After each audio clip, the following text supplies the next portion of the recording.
We're continuing now our study of the Gospel of Mark. We're almost completing the first chapter today.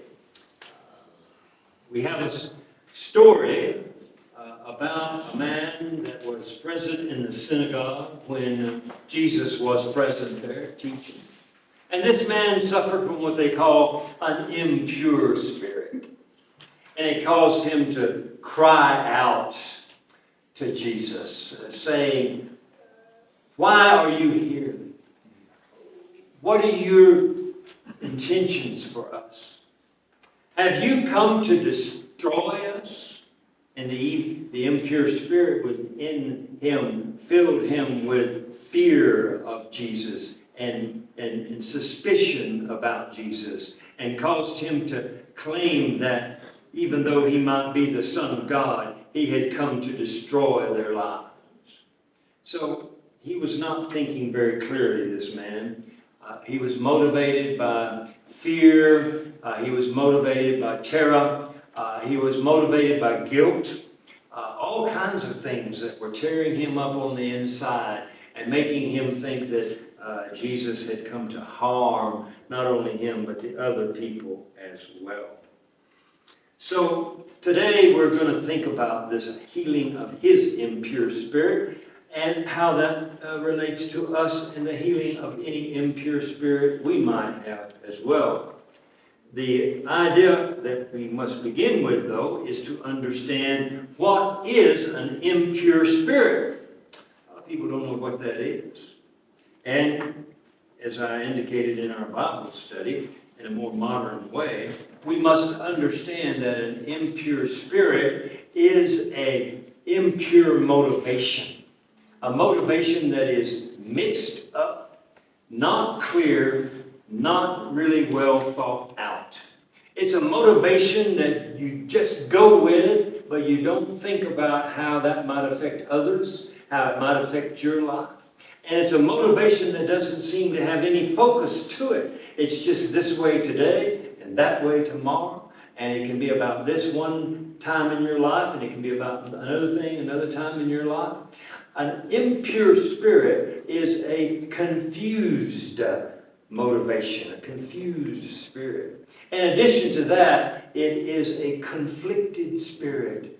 It's like Paul says, the good things I would do, I don't do. The evil things I don't want to do, I do. I'm just kind of conflicted. I'm not sure what's the right way to live and how I should live. So I'm kind of confused about what all life is about, and I'm kind of conflicted about what I'm going to do. And then, of course, the final thing is it's kind of a corrupting thing. It turns us into somebody who is not helpful, useful, and beneficial. It turns us into somebody that is painful, that causes difficulty for others, and that brings about hurt not only to themselves, but to other people as well. So that's an impure spirit. It's an impure motivation. In its essence, it is the selfish, egotistical motivation that we all suffer from.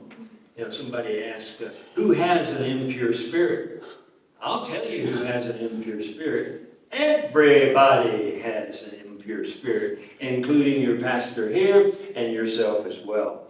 Many times we are just blind to it. We don't see it. But the human race is ruled by this confused, conflicted, corrupted spirit. And it's amazing we haven't completely destroyed ourselves because of it over the millions of years that we have been on this earth. Thank God, and thank God for His mercy that He has had upon us, even though we do not really deserve it. So this is what it is. It's this impure spirit that causes us to live for ourselves rather than for others, that causes us to do what's best for ourselves rather than what is best for other people. It's a state of being. That is the confused, corrupt, and conflicted impure spirit. So if that's the case, and if, as Jeremiah says, it's incurable, there's nothing we can really do about this spirit that is impure, that leads us. What are we going to do? Well, the scriptures remind us that even though we cannot do anything about it, what is impossible for man is possible for God. You see, that's where God comes into the equation. Because we need to be cured and healed of our impure spirit, and we can't do it.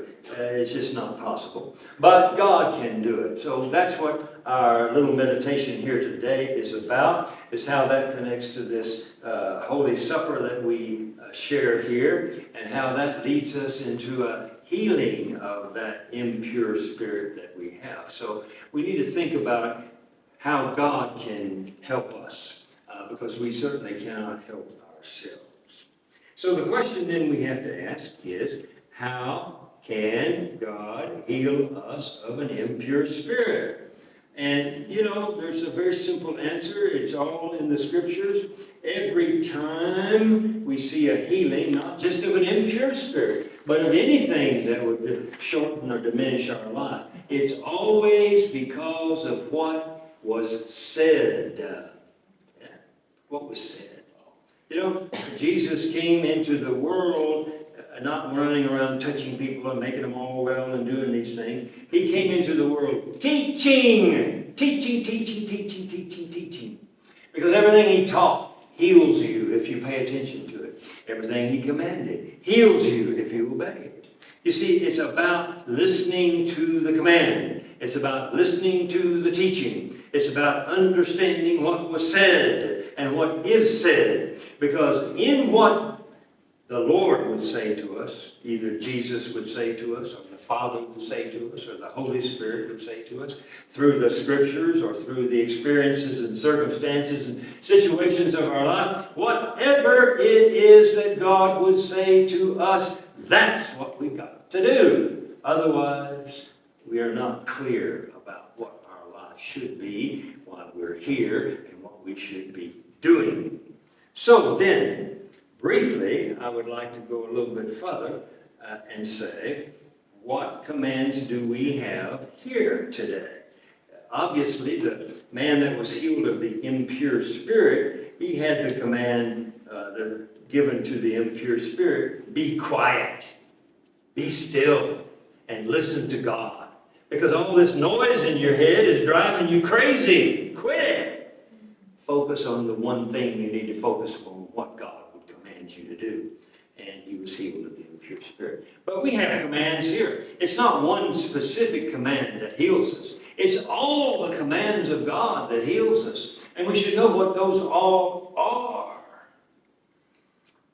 And so today we ask this question: what commands do we have here today? What does Jesus command us in this meal of remembrance? Well, you've heard it 100,000 times probably. He says, eat this bread, and he says, drink this cup. That's what he commands.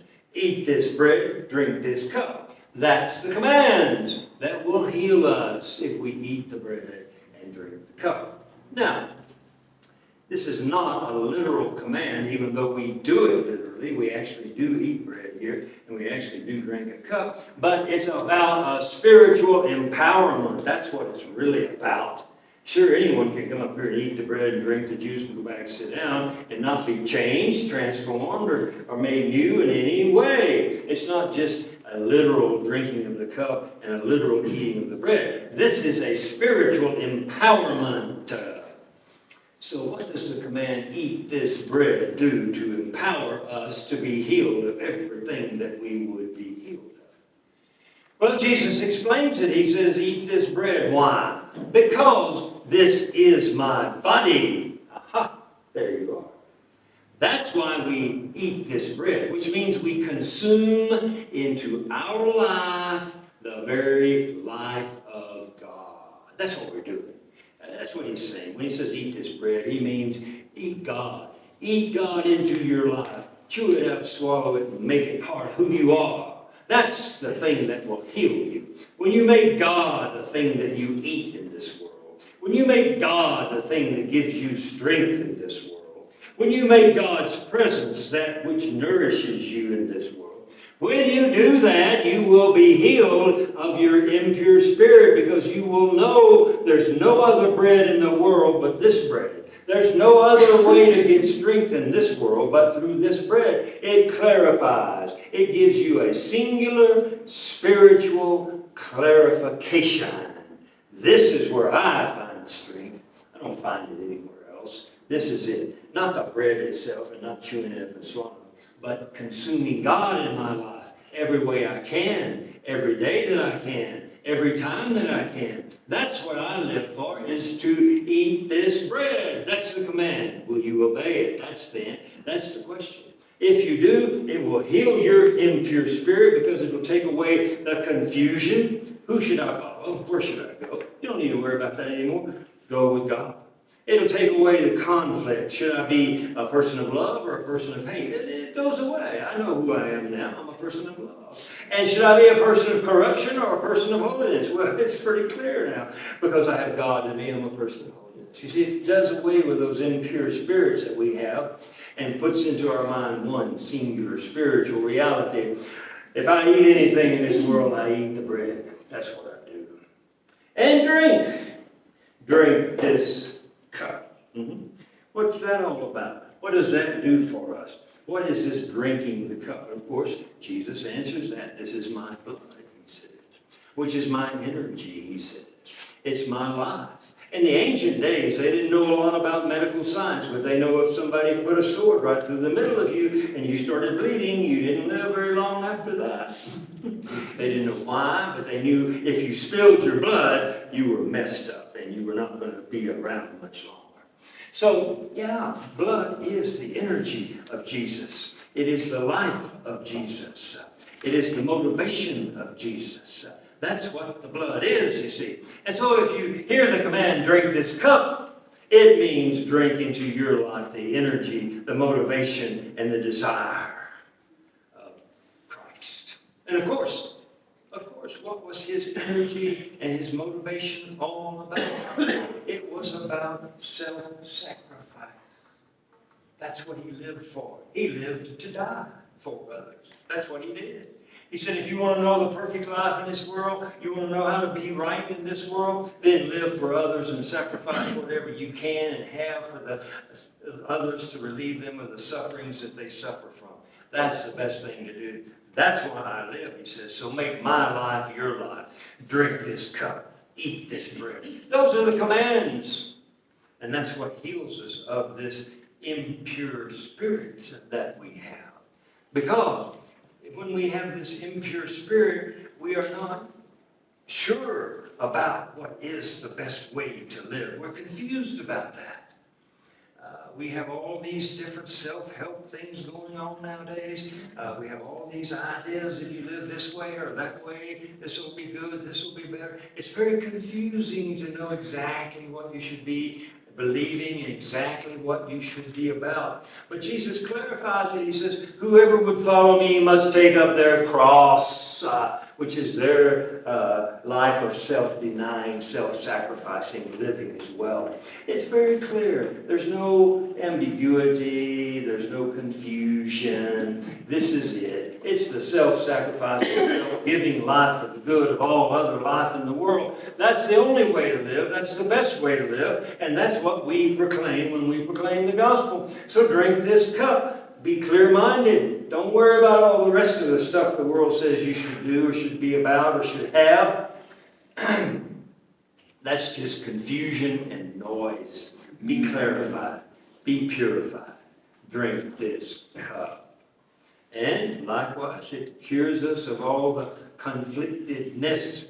Many times we find ourselves conflicted because the ego, the self, wants to protect itself. And we know that if we give up everything we have to help others, then that means we're not going to have any fun or good things for ourselves. And we don't like that. So we're conflicted. I want to have all my stuff, but I want to give all of it away. And I don't know what to do. Well, it's very clear. The idea is to start working on getting free from everything you have so that you can use that to help others do whatever they need to do to be relieved.